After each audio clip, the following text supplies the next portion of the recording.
akan datang insya-Allah. Pertama sekali kita akan mulakan dengan nama Allah yang paling utama, yang paling mulia, yang paling hebat, iaitu Allah tu sendiri. Yang nama Allah yang paling utama Allah. Sebab bila Allah kata walillahil asmaul husna fad'uhu biha, dia kata Allahu la ilaha huwallah. Dalam akhir surah Al-Hashr dia kata apa? Huwallahu alladzi la ilaha illahu al-malikul quddusus salamul mu'minul muhaiminul azizul jabbarul mutakabbir subhanallah amma yusyrikun. Semua tu Allah kata apa? Huwallahu alladzi, dia itu Allah. Mula-mula sekali dia kata dia itu Allah, zat itu bernama Allah, yang mana selain daripada Allah nama dia huwallahu alladzi la ilaha illahu al-malikul quddus as-salam al-mu'min. Baru dia akan start dengan nama-nama yang lain. Dia tak kata huwal maliku alladzi la ilaha illahu. Nak buat ayat pun jadi terbalik tunggang dah.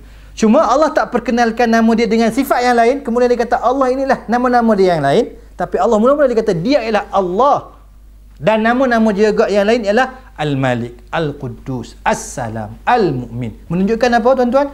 Nama Allah yang paling utama, yang paling tinggi apa dia? Allah. Allah. Nama yang paling utama yang kita panggil sebagai lafzu Al-Jalalah. Allah. Ia merupakan asal kepada semua nama-nama Allah yang lain. Oleh kerana itu kita akan menyebut nama yang lain untuk Allah, ialah Ar-Rahman dan sebagainya. Macam saya sebut tadi. Tidak pernah pula kita menyatakan bahawa nama lain untuk Ar-Rahman ialah Allah. Kan? Itu maksud dia. Tuan-tuan makin baca makin confuse ke makin faham? Makin faham, ya Allah. Ini dapat dilihat dalam ayat berikut. Walillahil asmaul husna, Allahu la ilaha illa dan sebagainya.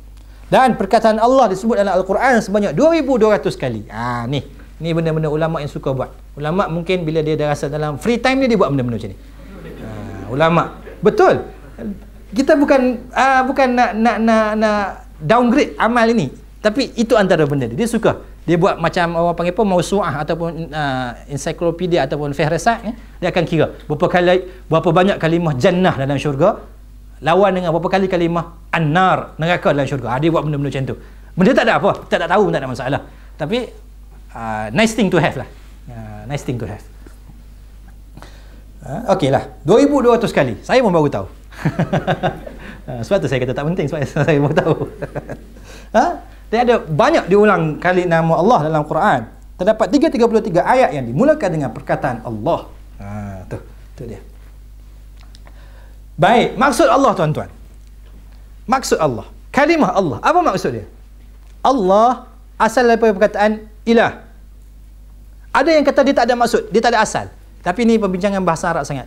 Ada kalimah bahasa Arab. Tuan-tuan, siapa yang belajar bahasa Arab kat sini? Semua tak mahu mengaku. Kita tahu dalam bahasa Arab dia ada isim jamid dengan isim mushtaq. Isim jamid dengan isim mushtaq. Jamid maksudnya dia bukan derive daripada mana dalam perkataan. Dia itulah tunggal, dan dia takkan boleh manipulated. Dia tak boleh nak jadi fi'il, tak boleh jadi isim, tak boleh apa. Dia seketut timbul macam tu. Itu yang panggil jamid. Ada satu dia panggil mushtaq. Mushtaq ni dia derive daripada benda yang lain. Bila kita kata kitab, contohnya perkataan kitab dalam bahasa Arab, kitab, kitabun, buku. So kitab adalah kalimah jami' mushtaq. Mushtaq sebab dia asal daripada perkataan katabah. Katabah dia jadi kitabatan, yaktubu dia jadi maktabatan, dia jadi katibun. Semua berpusing-pusing daripada kaf, ta, ba. So jadi buku, jadi perpustakaan dan sebagainya. Ada perkataan tak, dia timbul macam tu sahaja. Itu jenis perkataan dalam bahasa Arab lah. So kalimah Allah, ulama-ulama khilaf. Mana belum tak khilaf? Tak sampai juga. Semua benda dia akan khilaf. Kalimah Allah, lafzul jalalah pun ulama tak khilaf. Ulama khilaf, adakah kalimah Allah ialah jamid ataupun mushtaq? Bagi yang kata mushtaq, dia berasal daripada perkataan yang lain, maka dia berasal daripada perkataan ilah. Alif, hamzah ataupun hamzah, lam, ha. Setengah ulama dia kata tak boleh. Sebab Allah ni sifat dia apa? Dia azali. Dia ialah azali dengan abadi. Ni istilah falsafah dah ni. Asy'ariyah. Ada lagi kesan-kesan Asy'ariyah tu. Azali apa dia tuan-tuan? Azali ialah dia yang tak ada permulaan. Dan abadi ialah apa dia? Tak ada pengakhiran. Kan? Itu panggil azali dengan abadi. Itu istilah-istilah falsafah je. So Allah ni tak ada permulaan dan tak ada akhiran. Maka sifat Allah juga sepatutnya begitu. Dan nama Allah juga sepatutnya begitu. Itu argue dia. Maka dia kata, kalaulah Allah, kalimah Allah ni berasal daripada kalimah yang lain, maksudnya ada permulaan.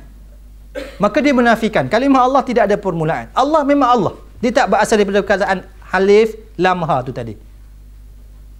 Saya nampak dah orang bosan dah ni. Baik. So kasih tak ada khilaf. Yang penting insya-Allah yang tepat dia berasal daripada perkataan ilah. Walaupun dia ada perkataan dia tidak merefer kepada zat Allah tu sendiri, tapi berdasarkan kalimah tu sahaja. Maka Allah dia berkaitan perkataan ilah. Dan apa maksud Allah ataupun ilah? Dia maksudnya adalah al-ma'luh.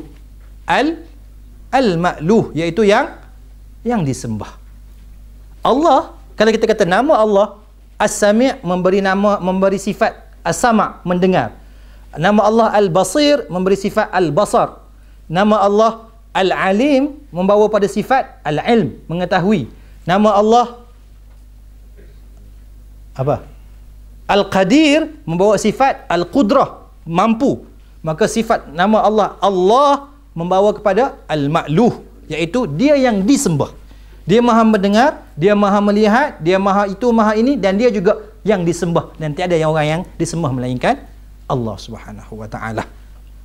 Maka itu maksudnya bila kita sebut nama Allah, kita kena tahu bahawasanya maksud Allah ialah apa? Tuhan yang disembah. Maka tak sangat-sangat tak kena dan tak cocok dan sangat-sangat bertentangan kalau mulut kita sebut Tuhan kita ialah Allah, tapi dalam masa sama kita sembah benda lain, seperti mana orang kafir buat dulu. Orang kafir macam kita sebut tadi, bila dia bersumpah dia sebut dengan nama Allah, dia sebut wallah, kan? Sampai hari ini pun kita kata wallah. Adik akal, walaupun itu ialah Arab Kristian atau Arab Yahudi. Arab Yahudi tak adalah, Arab Kristian. Mula dia sebut Allah, yang mana Allah tu bermaksud Tuhan yang disembah, tapi sebenarnya dia tak sembah Allah, tapi dia sembah patung-patung dia. Dia sembah berhala-berhala dia. Maka sangat tak kena. Sedangkan bila mana kita sebut nama Allah, dia membawa pemahaman itulah Tuhan yang kita sembah. Allah memiliki nama-nama yang indah. Allah tiada Tuhan yang berhak disembah selain daripada Allah. Miliknya ialah nama-nama yang indah. Syekh Abdul Razak bin Muhsin Al-Abbad menyatakan dalam Fiqh Asma'ul Husna bahawa ini dah kita dah baca tadi. Syekhul Islam rahmatullah alaih sebut at-tauhid alladhi ja'at bihi ar-rusul innama yatadammanu itsbat al-ilahiyyah lillah wahdah bi an yashhada an la ilaha illallah la ya'budu illa iyyah la yu'badu illa iyyah wa la yutawakkal illa alayhi wa la yuwal illa lah wa la yu'adi illa fih wa la yu'malu illa li ajlih. Kita tahu tuan-tuan, para rasul ada berapa banyak tuan-tuan? Nabi ada berapa banyak? Biar pilih. Tak jadi. Rasul dengan Nabi yang diutuskan membawa pelbagai syariat. Kita tahu syariat Musa tak sama dengan syariat kita Muhammad sallallahu alaihi wasallam. Syariat Daud tak sama dengan syariat Muhammad sallallahu alaihi wasallam. Isa tak sama dengan Musa, dan sebagainya. Tapi semua ulama, semua Nabi-Nabi ini bersatu dengan satu benda. Sebabkan apa? Disebabkan mereka membawa kepada Tuhan yang satu yang bernama Allah. Dan Allah ini, so semua orang akan ada syariat masing-masing. Cara nak sembahyang masing-masing, cara nak bersihkan najis masing-masing, cara nak istinja masing-masing dan sebagainya. Semua akan ada syariat masing-masing. Kita nak taubat, istighfar, doa dan sebagainya. Nabi Musa nak taubat, bunuh diri. Kalau kita tak ada dah orang buat kafir ni, masri-masri pun mati habis dah. Kalau setakat nak taubat, bunuh diri. Tapi kita punya syariat lain. Tapi apakah persamaan antara Nabi dengan para rasul yang lain? Ialah semuanya membawa kepada Allah, iaitu Tuhan yang disembah itu sahaja. Tak ada yang lain. Disebabkan Tuhan kita dengan Tuhan Musa, Tuhan kita dengan Tuhan Isa ialah sama-sama yang bernama Allah, dan Allah itu memberi maksud Tuhan yang disembah. Itu kesatuan kita dengan para ulama nabi-nabi yang lain. Dengan memahami nama Allah Al-Ilah ini, kita akan memahami bahawasanya hanya Allah sahaja yang berhak disembah. Sesungguhnya menyembah Allah merupakan objektif kehidupan kita di dunia ini. Sebab itu kita kata isu orang Kristian nak menggunakan kalimah Allah patut dibincangkan dalam pelbagai sudut dan perspektif. Dari sudut perundangan di Malaysia, kita ada wacana dia. Dari sudut keharusan, dari sudut syariat, ada wacana dia sendiri. Bila kita kata tak boleh, tak semestinya benda tu haram. Tapi benda tu tak boleh buat dekat Malaysia contohnya. Masing-masing ada pandangan masing-masing. Ada dari sudut perundangannya, penggunaan kalimah Allah. Dari sudut hukum asalnya. Dan kita juga kena tengok dari sudut ketepatan dia menggunakan kalimah Allah. Bila mana dia kata Allah, orang Kristian nak guna kalimah Allah, sedangkan akidah dia beriman pada Tuhan selain pada Allah. Maka kita kata kalimah Allah yang disebut pun dah tak betul. Hang sebut Allah, tapi hang tak sembah Allah. Sedangkan bila sebut Allah, maksudnya hang tak sembah yang lain. Melainkan itu sahaja. Sedangkan itu bukan akidah dia. Kalau dia fahamlah benda macam tu. So, kalimah Allah dari sudut bahasa Arab juga sudah memberi konotasi bahawasanya keesaan itu milik Allah Subhanahu wa taala. Baik. Dan Allah Subhanahu wa taala sebut, "Wa ma khalaqtul jinna wal insa illa liya'budun." Allah Subhanahu wa taala sebut, aku ciptakan manusia dengan jin tidak ada tujuan lain melainkan untuk beribadah. Ibnu Abbas radhiyallahu anhu sebut maksud liya'budun dekat sini maksudnya apa? Liya'rifun, untuk kamu mengetahui aku, kamu kenal aku. Aku cipta kamu supaya kamu kenal aku ni siapa dia. Dan bila kamu kenal aku, kamu pasti akan menyembah aku. Bila mana kamu faham aku ialah Allah, aku ialah al-ilah, pasti kamu akan sembah aku. Maka bila kita kata wa ma khalaqtul jinna wal insa illa liya'budun, Allah kata aku ciptakan kamu wahai manusia, wahai jin, dengan satu tujuan untuk beribadah. Ibnu Abbas dalam tafsiran dia kata apa? Untuk kamu kenal Allah. Kamu kena kenal Allah. Sebab bila mana kamu betul-betul kenal Allah, kamu pasti akan sembah dia dan kamu tak akan sembah selain daripada Allah. Dan ibadah kita kata dia luas, ismun jami' li kulli ma yardah. Apa yang Allah suka. Ibadat sangat benda yang besar. Orang kata kalau macam tu ustaz, kita kerja macam mana? Kena sembahyang 24 jam ke? Kena puasa tiap-tiap hari ke? Kita kata ibadat sangat luas. Kenapa tak ada aircon ke tuan-tuan? Tak apa, Allah ada tuan-tuan. Tak apalah kan, Allah lah masa ni masuk pukul 2 tak ada aircon. Dia akan terbahagi kepada berbagai pembahagian. Baik, yang kedua, Ar-Rabb. Ar-Rabb. Allah Subhanahu wa taala dalam surah yang pertama bila disebut alhamdulillahi rabbil alamin. Kat situ ada berapa sifat Allah ataupun ada berapa nama Allah?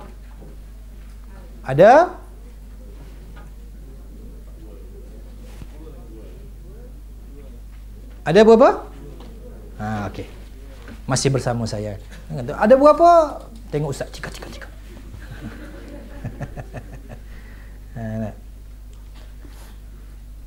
Ada dua sifat Allah kat situ. Alhamdulillah.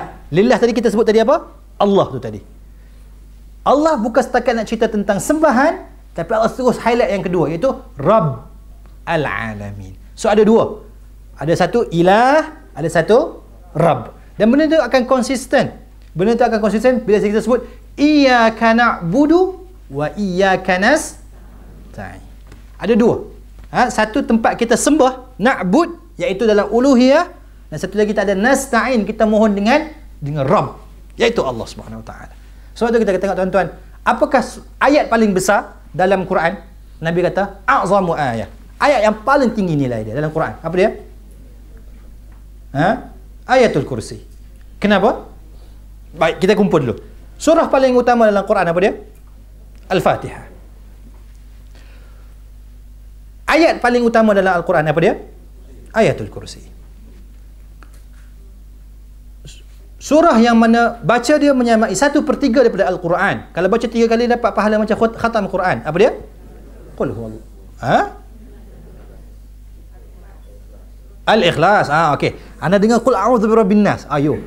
Dah ada Al-Ikhlas, ya Allah, betul. Qul huwallahu ahad. Baik, apakah persamaan tiga benda ni? Tiga-tiga benda ni semuanya highlight tentang nama dengan sifat Allah. Alhamdulillahi rabbil alamin. Dua sifat Allah. Ar-Rahman, Ar-Rahim, Maliki yaumiddin. Iyyaka na'budu wa iyyaka nasta'in pun sama. Surah dalam ayat kursi, Allahu la ilaha illa huwal hayyul qayyum la ta'khudhuhu sinatun wa la naum lahu ma fis samawati wa ma fil, sampai akhir semua cerita tentang Allah. Qul huwallahu ahad, Allahus samad. Semua ini cerita tentang sifat dan zat Allah SWT, menyebabkan mereka menjadi ayat yang paling utama dalam Al-Quran. So, kita kata Ar-Rabb ialah nama kedua. Seperti dalam Fatihah tadi, selepas Allah sebut Alhamdulillah, Allah tu sebut yang kedua, iaitu Rabb. Apa beza antara Al-Ilah dengan apa beza antara dengan Rabb? Apa beza antara tauhid uluhiyah, iaitu Al-Ilah, dengan tauhid rububiyah, iaitu Rabb? Apa beza dia, tuan-tuan? Ada orang kata Islam pun macam Kristian juga, Trinity. Sebab ada uluhiyah, ada rububiyah, ada asma' wa sifat. Kita kata kalau macam tu, kalau 20, kan? Orang kata ni apa sifat tauhid 3 ni? Tauhid 3 ni macam Kristian. Ni semua Illuminati semua ni. Ada, bukan tak ada. Ini semua Illuminati, pembahagian 3 ni. Oh yo, kata. Saya kata, saya pun waktu tu saja nak sembang. Dia kata, kalau macam tu yang air Milo 3 in 1 tu Illuminati juga kot. Saya ingatkan dia akan gelap macam tuan-tuan. Dia kata, oh lah mungkin. Kata musibah. So nak tengok, nak bercanda pun tengok orang dia lah. Kan? Saya pun lepas tu tak mau cakap lah dengan dia. So kita kata walaupun benda ni 3 ataupun 20 ataupun berapa puluh pun sekalipun, dia merujuk kepada satu, kalau saya boleh katakan sebagai entiti lah.